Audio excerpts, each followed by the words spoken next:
broadcast is now starting. All attendees are in listen-only mode. Hello and welcome to a special Thursday edition of International ACAC's Webinar Wednesday program. The topic today is Miracles After May 1st, a call to action to support 61 displaced Nepalese students. We thank you all for joining this timely and important discussion. My name is Eric Hyde from the University of Pennsylvania's English Language Programs, and I will be your webinar moderator. As you can see, we have an outstanding panel with us today, and I'll invite each of our panelists to please introduce themselves. I'm Jo Liu. Hello from Singapore at United World College of Southeast Asia. Hi, I'm Karen Scott. I work at Texas Christian University in Fort Worth, Texas, USA. Brian Bava, Vice President of Enrollment Management at the College of Idaho in Caldwell, Idaho. I'm Kelly Braun. I'm Director of University Counseling at International School of the Sacred Heart in Tokyo, Japan. Hi, I'm Roman Shrestha, and I'm from SOS Minor School, and I'm from Nepal. Great. Good morning or good evening, wherever you are in the world. My name is Joe Tavares. I'm a high school counselor at Jakarta Intercultural School in Indonesia. I also serve as Vice President of the Inclusion, Access, and Success Committee for International ACAC. Okay, and we also have David Smith with us, and we're going to try to figure out how to get David's audio to work. So David Smith from West Virginia University is also here with us today. Great. All right, so panelists, you can feel free to mute your videos and your audio for a moment.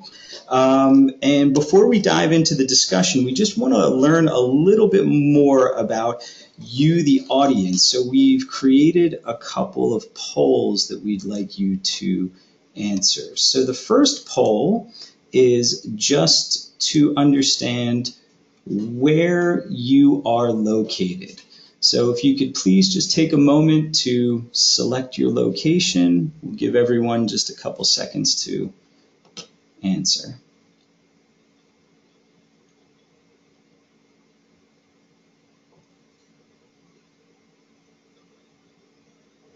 Great. Looks like just about everyone has answered. And here you can see the results. Looks like we're mostly split between the Americas and Asia. Okay. For our next poll, we would like to understand a little bit about where you work. So if you could please let us know the audience in which you work with or who you work for.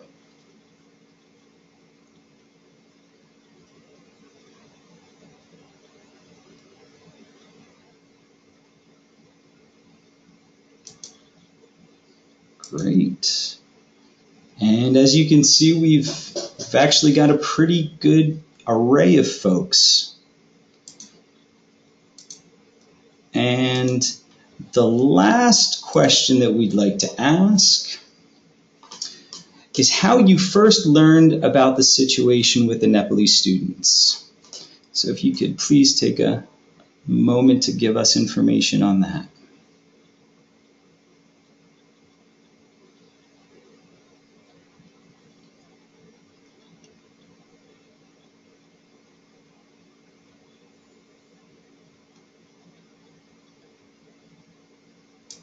Okay, and it looks like once again International ACAC's Facebook group is leading the way. Great. Thank you all for giving us that information and a little bit of context for our presenters today. So one last note is if you have questions, please ask. You'll notice that there is a space for questions on your go-to dashboard, and you can type these questions in, and at the end of the webinar, we will be presenting these questions to our panelists for their response. And with that, I would like to turn this over to Joe. Joe? Thanks so much, Eric. Appreciate that, and really helpful to see the answers to those poll questions. Well, again, my name is Joe Tavares. I'm a high school counselor at Jakarta Intercultural School in Indonesia, and I also serve on the executive board of International ACAC as the Vice President of Inclusion, Access, and Success. And so I wanted to start this webinar by giving thanks on behalf of the International ACAC leadership team and the Inclusion, Access, and Success Committee. I want to give thanks to everyone on this panel, but I also want to give thanks to everybody who's taken the time out of their busy days to watch this webinar. There's been a lot of work done over the last couple of weeks to support these 61 displaced Nepalese students, but there's also a genuine interest from the membership to learn more, and that's really appreciated. The International ACAC leadership team appreciates the collaborative organization, the mobilization, and just the advocacy of individuals who are International ACAC members around the world. It is important to note that there is an ongoing investigation about this situation that's being led by NACAC's Admissions Practices Committee. For your reference, as you're tuning into this webinar, just know that there will not be any reference to this U.S. university in the webinar, and that the focus of our conversation today is going to be on placing and supporting these 61 displaced Nepalese students, rather than rehashing what has happened, because again, there is an ongoing investigation that's being taken care of. Again, we would like to focus this webinar on helping International ACAC members, giving them information about the situation on the ground, but also figuring out what are some concrete suggestions that you can do to advocate for opportunities and scholarship funds at this late stage in the admission cycle. Again, the idea is we're looking for miracles in May. The last thing I would say is I'm heartened by this webinar for many ways and for many reasons, but I think more than any webinar I've attended in the past, it truly embodies International ACAC's mission, which is to facilitate global interaction among counselors and institutions in support of secondary students transitioning to higher education while promoting professional standards that foster ethical and social responsibility. Again, what has happened over the last couple weeks, that global interaction that has occurred, whether it's through the Facebook group and just really colleagues reaching out to colleagues, is inspiring. These students are doing a lot to support themselves and to advocate for themselves, but I do see a critical role that International ACAC members can play in promoting these interactions that can support these students in identifying opportunities. And so again, I want to thank everybody on this panel for the information that they're going to be sharing with you. I wanted to give my thanks from the International ACAC leadership team. Our agenda today is quite simple and straightforward. We're going to briefly talk about what has happened. Joan Liu will be talking about that, but really we want to talk about what you can do in your professional capacity and with your international networks. And we're going to have some great examples and case studies of how International ACAC members have been able to do just that over the past couple weeks. Again, the idea is taking the concern that we have about this situation and these students and turning it into action, because we need to act immediately for things to happen for these students.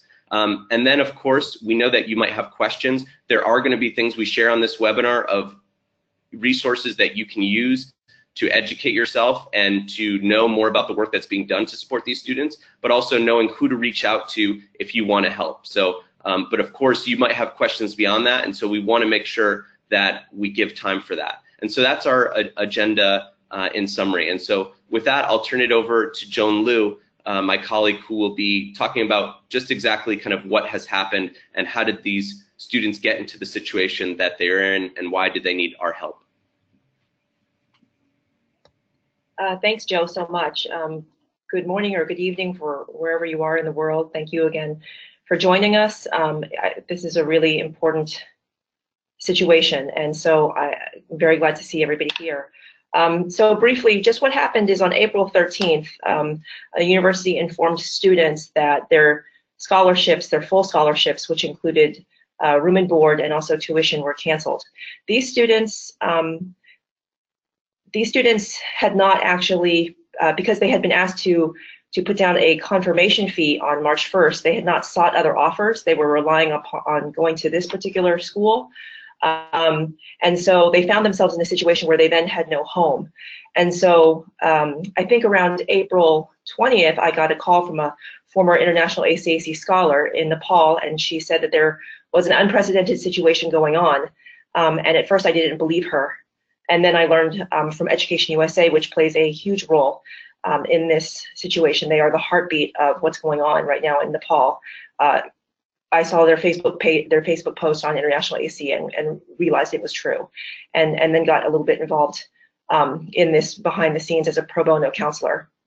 I want to mention that the students, I think that there were more, I think there were something like 80 plus students who got the scholarship from this particular university, and then 60, we've learned now that 61 students, their scholarships were canceled, and so we are working with 61 students and we're trying to find those 61 students. I also want to emphasize that these 61 students are outstanding students. They are in their respective schools, A plus students on the A level. Some of them are taking the National +2 system. They are in the top percentage of their class. They are 1350 and above on the ACT and higher. And they also have a TOEFL of 90 plus. They're actually quite outstanding students and some of the strongest students coming out of Nepal. They have strong extracurricular records. They are leaders in their community, and they are entirely all of them first generation. They are the first in their families to go to college, and they had taken a gap year to be able to pursue education, no aspirations in the United States. And they find themselves in a situation that is unprecedented, and we do as well. This is a very chaotic space. The post-May 1st space, there are no regulations. Students have been taking to social media. Presidents have been tweeting out. The higher education in the community has come forward, but it is a very unregulated space where there aren't set deadlines. There isn't the reliance on, at least from the US side, April 1st anymore or May 1st. Now there are sort of deadlines. Students will get an offer and have 4 days to make a decision. And we appreciate this. We appreciate all the generosity that has come forward. But as you can imagine, as a student, it can be quite challenging to even look at other countries when they had initially thought that they were going to the United States. And I think that we are trying to do a couple of things. We're trying to resurrect waitlist offers. There are some students who had been on waitlists at other universities, and so we're trying to resurrect those offers and contact them. We are trying to mobilize counselors in this region to assign a pro bono counselor who's had expertise in financial aid to these students. Students are on verifying documents, putting them in concourse. There was a company that came forward so that documents could be put in a space. And I just have to say these students have really done an outstanding job. They've mobilized on Facebook. They've looked up Nepalese organizations in the United States. They have worked together, even though I would consider this situation to be almost like a Hunger Games type of situation where the university comes forward with an offer. You know, these students now find themselves competing against each other. So that's the context. I just want to say thank you to universities who have come forward, universities who have tried behind the scenes to ask their leadership about this, universities who have just reached out to say, hey, what can I do to help? And most importantly, I want to recognize the bravery and the courage of the students. Most students have not actually told their parents because they thought that their parents wouldn't believe them and thought that the students would have done something wrong to precipitate this. So that is the situation. And Joe, I'll hand it back over to you, and Roman.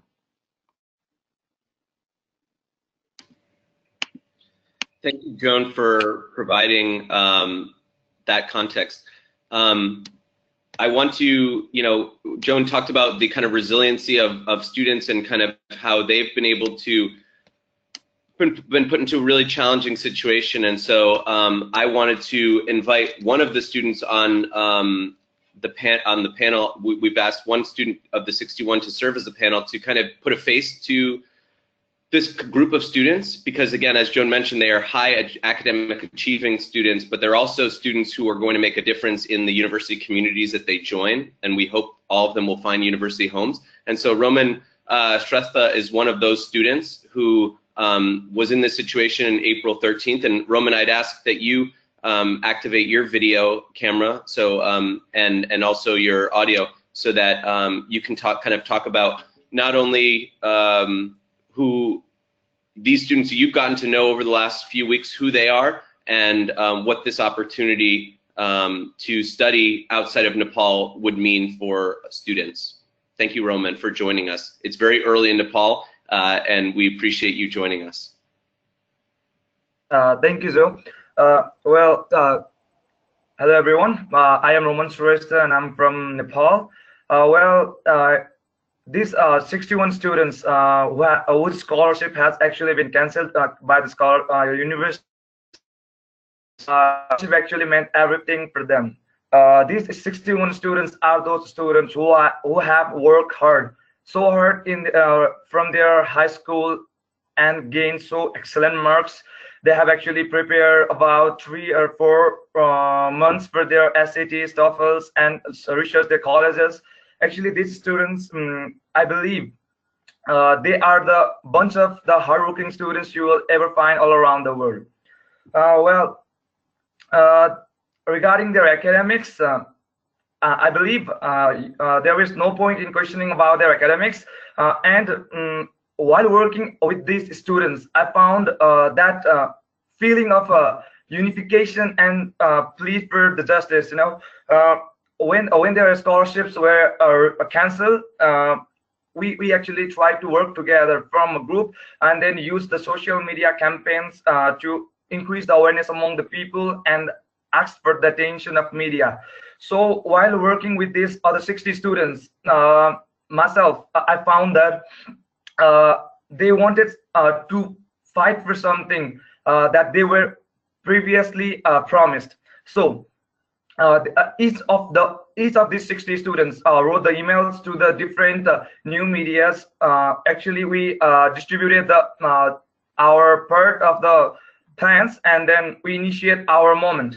And finally, the moment actually reached to the various media, and we were able to we were being recognized in United States along with Nepal.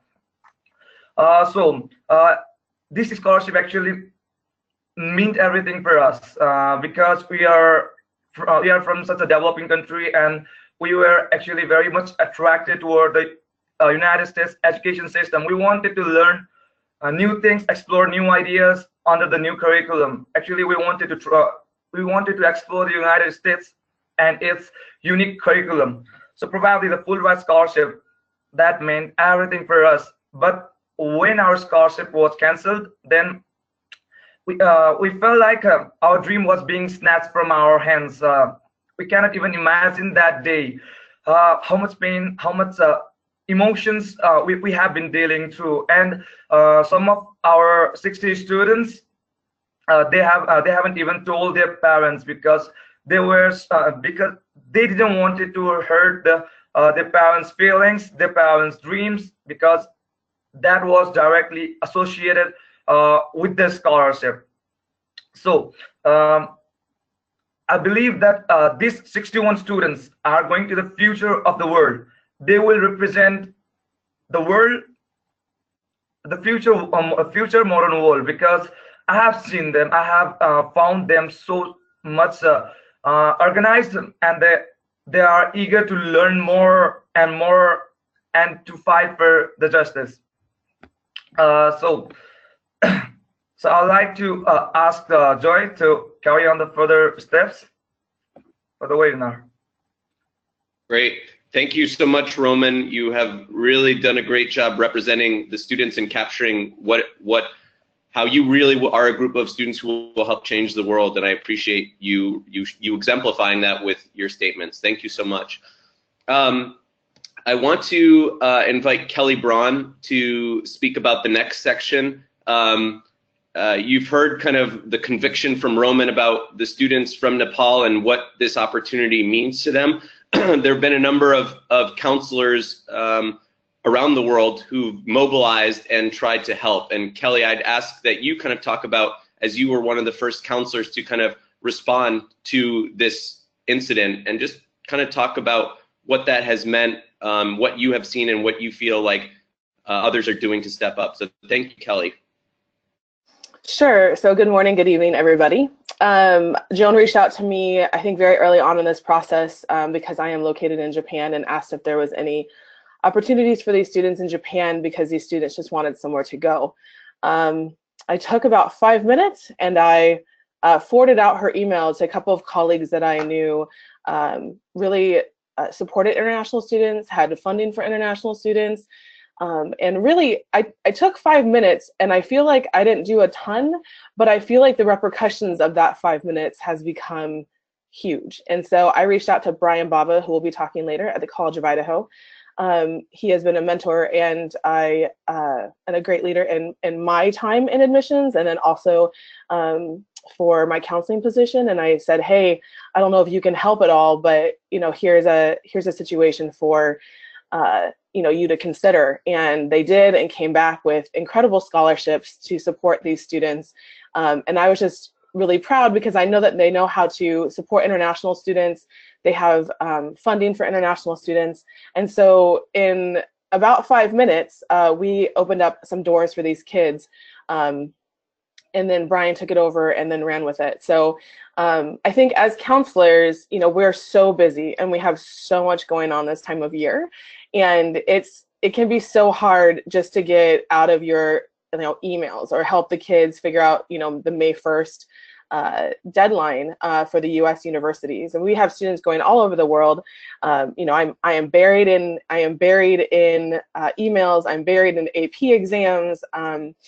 Trying to get kids out for graduation. I mean, I totally understand how busy counselors are at this time of year, but I guess I can't emphasize enough how important it is for us to take 5 minutes to try and see if we can help and just reach out to our network. And I think that's what's so special about the International ACAC population is that, we know each other. We're super small community, and we get together once or twice a year. And if we can use that network and we can just shoot out those emails, 5 minutes has now opened up 3 spots at the College of Idaho. I think something that's also been really astounding to me is how many people have come forward just with the simple email or just with asking. I think we oftentimes forget that all you need to do is ask. The worst that's going to happen is they say no. I reached out to a couple universities in Japan, and they said, I'm really sorry, Kelly, we don't have, we're inflexible with our dates, and we are not able to accommodate any more students, but here's, the next application deadlines they can apply for. And it's like, okay, yeah, great. But just in case there's that one chance that that one person who might be able to talk to their VP or their board or their president, as I felt as how I could help. It's also been really great to see how many options there are after May 1st. I feel like with students who don't get placed or students who don't get into the places that they'd like to, feel like they're out of options and they have to wait another year. And really, that's not true. There's so many options available all over the world that are still accepting applications for students, or if students are willing to take a small gap time, more options are even open to them then. It's been interesting. I don't work with a lot of high need students, and so it's been really great to learn about how to work with financial aid and how offices work and how to help fund these students, because they have basically an EFC of about $6,000 per year or less. So it's been really great to see schools come forward who say, yep, we still have money in our scholarship pool. Yes, we can still help these students, and we're going to do the best we can to do that. If we could get the slides to go to the next one, I'll talk a little bit about how you can help as counselors, higher education. In the talks with Joan, in the talks with Selena, and everybody who is helping with this process, I said, hey, I have a tech background. Can I help build some things to help streamline and help the process? If you know me, you know that I like to be very efficient and streamlined. And so I just did a quick Google Sites. If you haven't used the new Google Sites, it's super simple to put together. But we had so many people wanting to come help and so many people emailing all of us that we needed one place for everybody to go. So if you are interested in helping and continuing this conversation and helping these students with scholarship opportunities, or you have scholarship opportunities that we don't maybe know about, please feel free to go to this website. It's really very simple. Everything is within one link. So if you are a higher education institution and you would like to add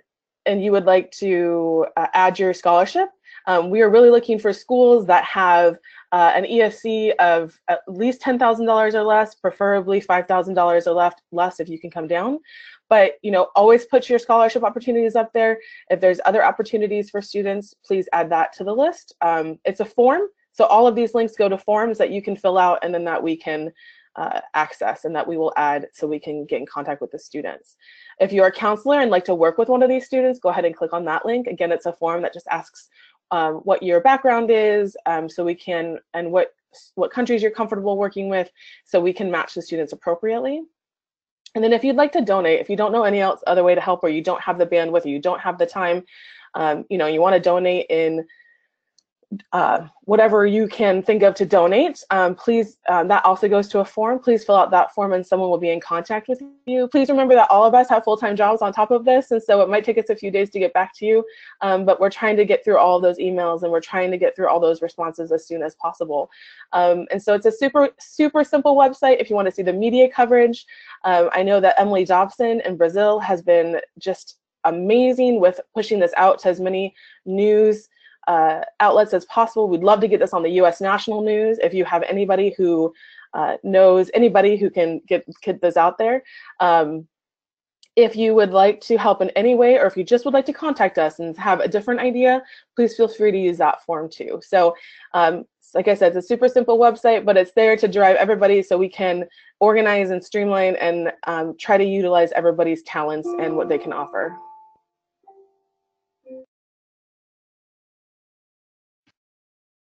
Kelly, thank you so much for just talking about that idea, acknowledging that how busy we can be at this time of the year, but talking about how those 5 minutes and thinking about what we each kind of unique skill set that we possess, or the network. So, and also that website that you've kind of had it built as a kind of a one-stop shop is really fluid. So I just would validate that. Hopefully we can have individuals on this call just go to that link, and again, a lot of resources there. So thank you so much, Kelly, for sharing that. Kelly talked about making reaching out to College of Idaho and really magic happening thereafter. There are a number of other universities that have stepped up over the last couple of weeks, and so we've asked 3 of them to be represented in this call. I know David from West Virginia is having some technical issues, and Joan will, I believe, speak to some of the great work that they've done. But again, one of the goals is kind of sharing a couple of exemplars, so you can see that just these simple, basically Kelly's reaching out to College of Idaho, what happened thereafter, but also TCU and West Virginia's really institutional response has been so impressive, and so sharing what from the university side has happened behind the scenes to make things work. For some of them, it's after May 1st that these things have happened, but again, really am impressed and grateful for what universities around the world have been able to do, and I'd ask Brian to just lead us off. Thanks so much, Brian. Yeah, thank you, Joe. And Kelly, thank you for those kind words as well. First off, this is, in my opinion, this is why you have an organization like International ACAC, right? This is an opportunity for when there is a crisis for people to come together, to reach out to people they know, and like Kelly said, ask. It doesn't hurt to ask. And so, when Kelly reached out to me and kind of described what was happening, this was very easy for me personally, growing up overseas and basically dedicating most of my professional life to working with international students in some capacity, and knowing that my institution is committed to supporting international students. It really was less of a how, but how much. And so I immediately the next day went and talked to a few of my colleagues here at the college to figure out what made the most sense given our scholarship parameters and whatnot, and then spoke to one of our presidents yes, we're the college that has 2 presidents. So I spoke to one of our presidents about this situation, and he really left it up to me and agreed that it made a lot of sense. So I think my situation and the situation at the college is a little bit different because we are so committed to international students. 10% of our student body are international. A place like Idaho, where there's not a lot of diversity, and we've been able to have 100 countries represented here on our small campus within the last 10 years. I think that just speaks a little bit about how special a place it is. And so, the other point I would bring up is it's not as if we're being asked to fill 61 scholarships. That's not, I don't think any of our schools really are in that type of situation, especially post May 1st. So it's every little bit that helps, and in our case, we're only looking at a small handful of scholarships that we'll be able to provide. But if several schools step forward and do that, all these students in Nepal are going to have an opportunity to go to school somewhere in the U.S. So I think it's important to keep that in perspective too. What you're actually asking for. Now, if you're on campuses at institutions that maybe aren't the same as ours or aren't as interested in supporting international students, find the people on campus, the decision makers, the people who are going to be advocates for international students, and work with them to get to the key decision makers in terms of getting something through. And again, it might be 2 scholarships, it might be 3 scholarships, but every little bit helps, and it's important to have those folks working with you. But really in our case, it was very simple. We extended our deadline for that particular group of students. We have basically set up a special kind of application review process for those students, and we'll be making decisions and making offers, and we'll probably make more offers than we initially had suggested. But we're really excited to be able to help and to be part of the solution, and look forward to continuing to collaborate with the organization and help out in any way we can.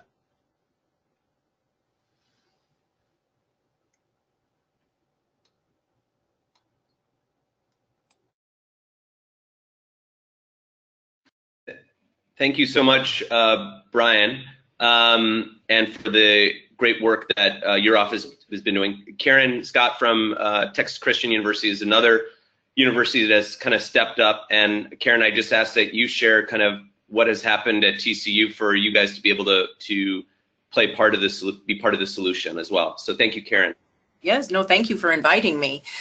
So I got the message from Joan and immediately felt like, helping these students was the right thing to do. So I approached our Dean of Admissions, our Financial Aid Director, the International Services Director. Admissions and Student Services were on board immediately. The financial guy was like, whoa, wait a minute, But then once he started reading the stories about the students and heard more about their situation, he was also convinced. And I think collectively we felt kind of almost a responsibility as a representing the United States that, we needed to reassure these students that the U.S. wants them. We welcome international students. And so we kind of felt that responsibility. And I wanted to address, for the benefit of the university members in the audience, acknowledge that you may have some doubts. And we too had some doubts, and I'll tell you kind of what went through our minds, because this may be some of the same things that you're thinking. I was worried, first of all, we don't normally cover room and board and books and fees and all of that, except for a couple of very isolated cases. So this was beyond the scope of what we would normally offer an international student. 2, I was worried about, well, gosh, these students they've never heard of TCU, and now they're going to be plunked down and at my university, and how will I know if they even like the place? And so I gave Selena, the Education USA officer there, a lot of information about TCU, and she actually helped me kind of pick out a couple of students. We discussed them together about, but who maybe would be a good match for the university, and so I felt very good about that. And then probably the biggest concern I had was that, you know, our class was full, and we really didn't have space. We weren't admitting students from our waiting list. And so I was concerned about, you know, potential negative consequences that might bring. And so those were our concerns, but yet we all still felt like the pros far outweighed the cons. And so we presented it to the chancellor and the vice chancellor, and we kind of presented it as a tie-in to our mission statement. Like, doing this, helping these students, directly ties to almost every word in our mission statement. And so I would just encourage the universities, you know, think about your own missions, your value statements, your vision, you know, what's important to you, and, you know, can this tie in somehow? And our administration felt like it did. And we've had just some unexpected benefits. I will tell you that these two students are so gung-ho right now that I think they're going to be some of our best ambassadors on campus. We really did not want any recognition or you know, press from this, but as people have heard about it, you know, they're expressing their gratitude. People are stepping forward. How can we help? You know, can we buy their books? Can we, you know, donate money? We had an alum contact us. She's from the US, and she had read about it and said, well, can't TCU do something to help these students in Nepal? And I said, well, guess what? We already are. And the pride that she feels in her university. I got in touch with another alum from Nepal, recent graduate, told her, asked her to contact the students. And she was so grateful to be asked to help her university in such a meaningful way. You know, I was worried about imposing, whereas she was seeing this as like, wow, I can really help my university in a tangible way. And, you know, your advancement folks, if they're anything like most advancement folks, they want ways to be in touch with their universities, to engage them. And it's bringing just, I think, a number of our offices together at TCU for a common goal. But the final best reward, and I'm going to read part of this, but Sabina, we have already committed to 2 students. They've enrolled. It's all done. But Sabina said she couldn't look her parents in the eyes for several weeks. And she says, by giving this opportunity to me, you not only made a daughter able to look into her parents' eyes with pride, but also saved a life from being destroyed, as I did not know what I could possibly do in this situation. So that made it all worth it. Thank you. Great. Thank you, Karen. Thank you, Karen. Yep. Thank you so much, Karen, for sharing, you know, those really helpful insights about, you know, the challenges or the reflections that you guys had as an institution. I really appreciate you taking us through your thought process, but also, you know, linking back to mission and other things. So really great points. Eric, I know you're gonna, you've got David on the line. I believe so. David, are you there? I am here. If you can hear me, I'm definitely here. We can hear you. Great. David, we can hear you. David is Perfect. The 3rd university representative from West Virginia University that has also stepped up over the last couple weeks. David, if you don't mind just sharing briefly kind of how, you know, when you heard about the situation, what you know, were your next steps, and what are some of the, as Karen just did a great job reflecting and talking about, you know, the steps that she took, just kind of maybe take us through what happened at West Virginia, please. Sure, and I absolutely will do that. Obviously, this got a lot of coverage, and we had heard of it, and being Nepal and knowing Selena particularly from the Education USA office there, I thought, well, if Selena needs me, she'll contact me. And sure enough, proof again that the network works. A minute later, Selena reached out to me and said, can you help? So I was able to reach out to our network here within the university. And again, your university connections, your internal network and relationships are really important because it allows you to reach out to people you need to reach out to because you've reached out to them before. So the network's important. The other thing that's important here in getting buy-in for this is that it is a really compelling story. Not too many stories come up like this very often. So that helps to tell that story, because it doesn't have to be made up. It's compelling in its own right. Third thing is the students are really of very, very good quality. So when we're talking about substantial aid, it helps when you can make the case that they're very deserving. And the press coverage also helps. Not that we're seeking press coverage either. In fact, our provost, who largely was responsible for making the decision in our case, for an offer to all 61 to avoid a Hunger Games sort of situation, he didn't want a press release and still hasn't moved to do that. He just thinks it's the right thing to do, and we want to do it. And something else that's maybe a little bit more unique to Morgantown, West Virginia, is that our Nepali community here is very strong and probably larger than people might imagine. And so we'll be engaging them, and they'll certainly help us. In general terms, I guess things that allow you to reach out to top university officials are that deadlines often are flexible.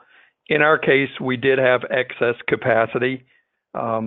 It's a lot easier to give away excess capacity than it is to give away seats that you believe you could charge full rate for. It turns out to be a discount, so empty seats also represent lost revenue. And so we're really happy that we're able to do that, but I have to give a lot of credit to our provost, Dr. John Campbell, who within 5 minutes of my email announcing the request for help called me and said he wanted to do something. And I believe we were able to do something substantial. We're certainly hopeful that it helps a considerable number of these students.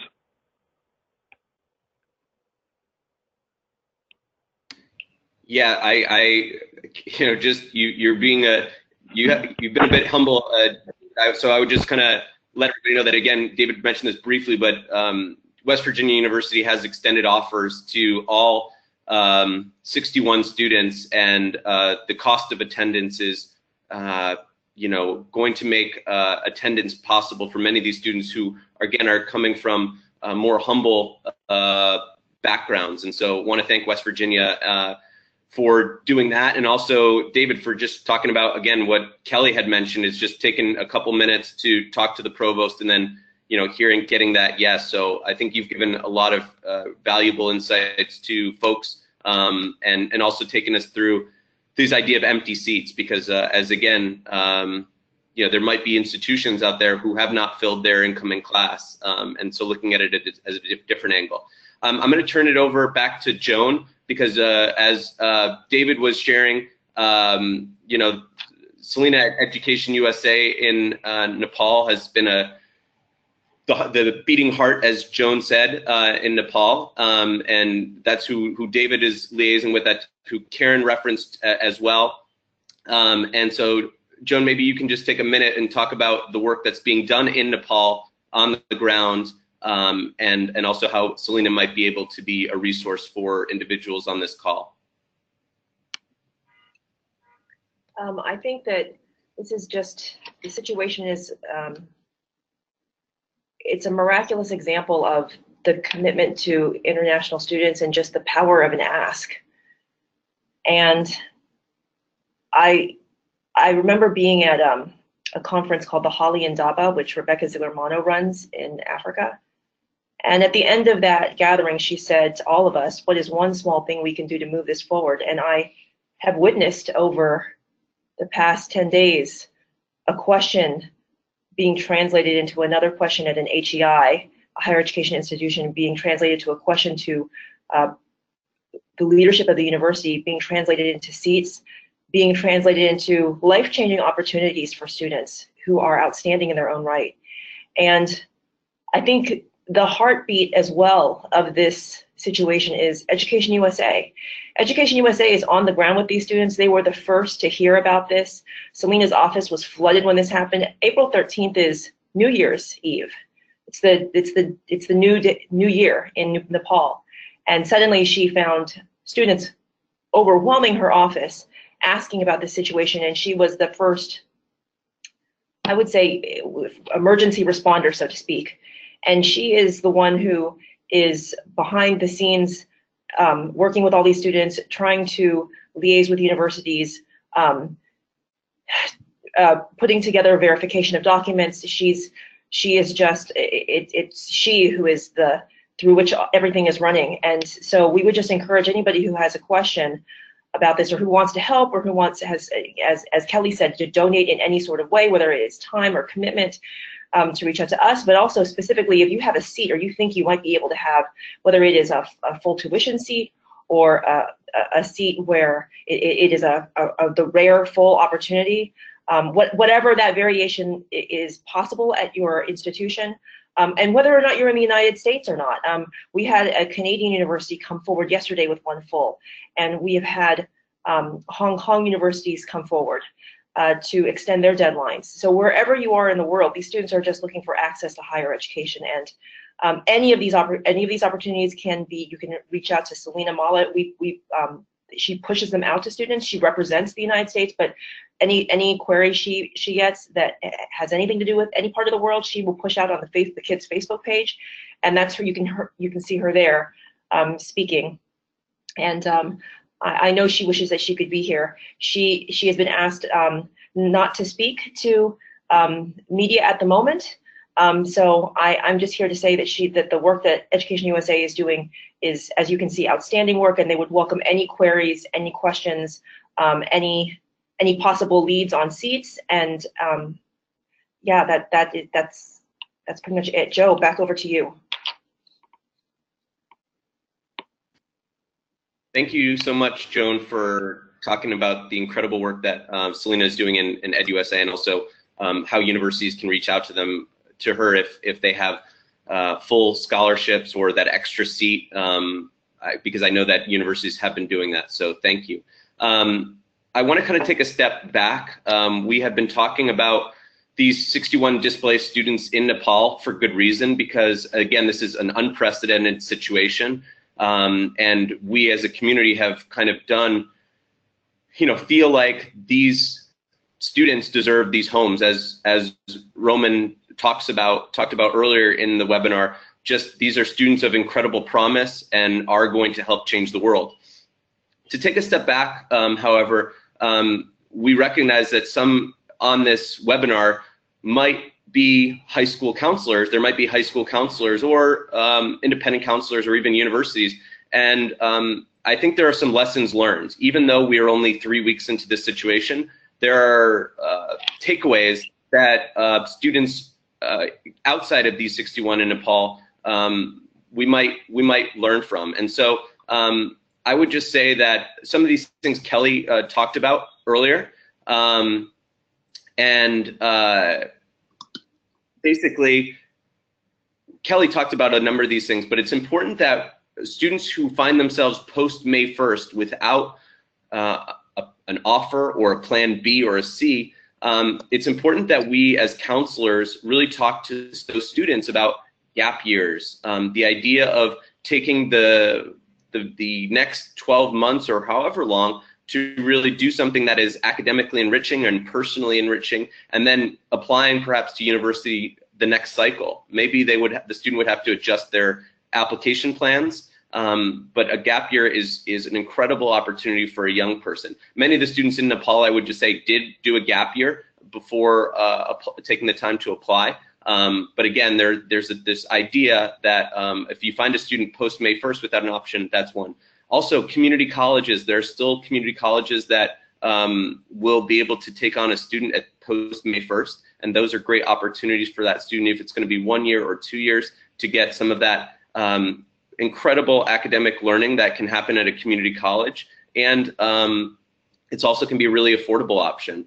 The last thing too, I would say, is just, as Joan talked about, a number of universities have stepped up globally outside of the United States. And so just looking at universities globally, but also thinking about universities that might have later deadlines.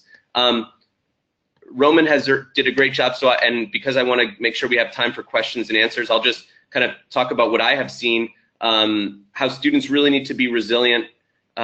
Students need to be active researchers. They need to be good communicators. They need to be self-advocates, and they need to collaborate with each other. Roman, is there anything else that you would like to add?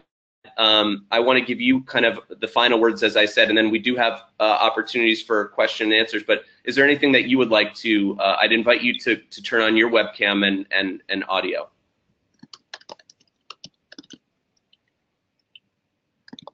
As Roman joins us, yeah, is there anything else that you would like to talk about that you've seen yourself and the 60 other students do when the unexpected happens post May 1st? Your audio, Roman. Audio, if you click the microphone again. Okay, can you hear me now? Yes. Thank you, Joe. Actually, we never thought that we would be going through this difficult situation. We never expected this to happen. Well, it has been it has been so difficult period for us to deal with this thing, and we tried our best to deal with whatever possible measures we can. While creating some kind of momentum for the social media campaign, there was some kind of ups and lows, but we tried our best. We tried our best to communicate with the medias, to communicate with the universities if they would still provide the admission for us, the good scholarship, and we actually collaborate with each other. And we even got the help, actually a very great help, and I would like to actually take a moment to thank Miss John Louis, who has been our great support. Without her, actually, we wouldn't have been up to this position here. We would have been just wondering with nothing. So I'd like to take a moment to thank Miss John Liu and our USCF Education USA in Nepal that actually supported us through the difficult situation. And probably I'd like to thank all of the viewers over here who are willing to help us provide some kind of information regarding for those 60 students that are affected by the cancellation of their scholarship. And I hope there will be a day when we can make the world feel that we actually fought for something we deserve. So thank you everybody for making us visible to the outer world that we have been facing this kind of difficulties, and raise our voice for pleading for justice and to get our future settled somewhere else. Thank you. Thank you so much, Roman. You have, I know it's very early for you in Nepal right now, and you have on very little sleep after a MUN, in the middle of an MUN conference, really represented the 61 students with, you have been an incredible voice. So thank you for all that you have done to be an ambassador and advocating for the opportunities that these students rightly deserve.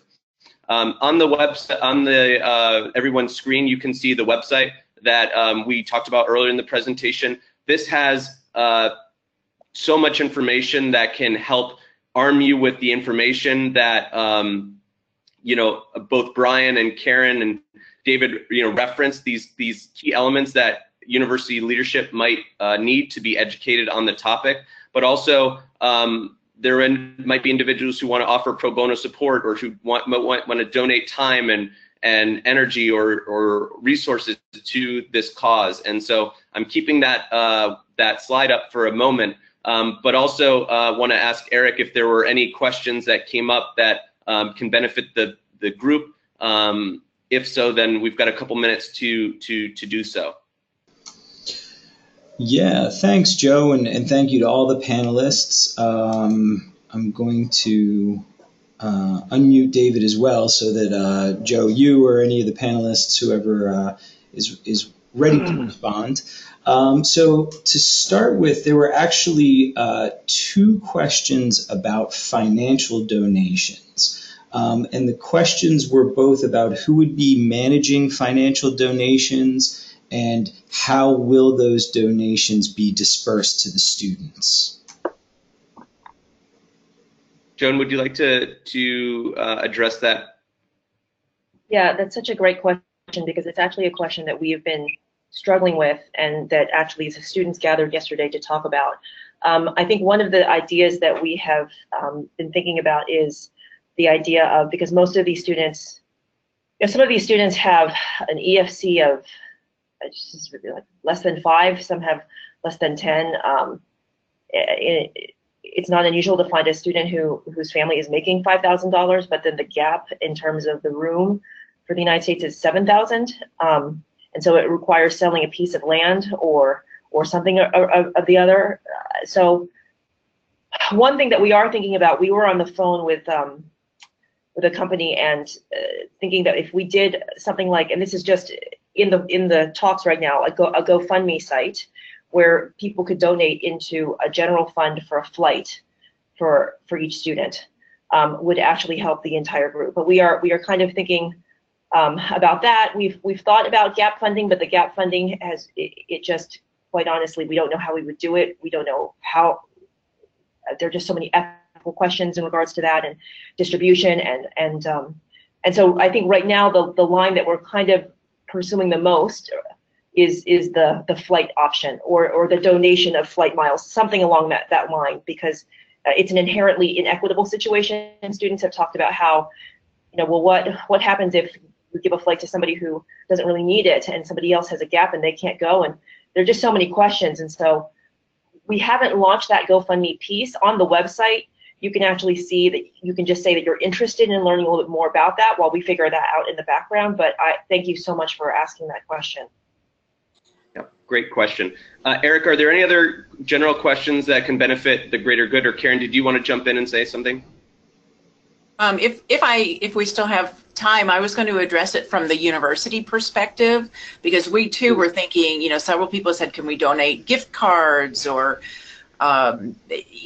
set up a GoFundMe account. And so we had a meeting yesterday about this. And for our 2 students, what we are going to do, to anybody who says they want to donate in some way to help these students, that they would, just for, I think, accountability and so forth, they can write a check to our university, and then we will actually deposit that, equally in the 2 students' accounts, and they can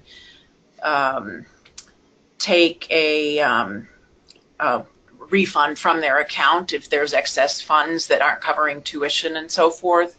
So I think we decided that's how we're going to do it, is we're just going to put the money in the student's account. And I don't think we're talking about a lot, but whatever people do want to do, I think we found that would be the best way to handle it. Great.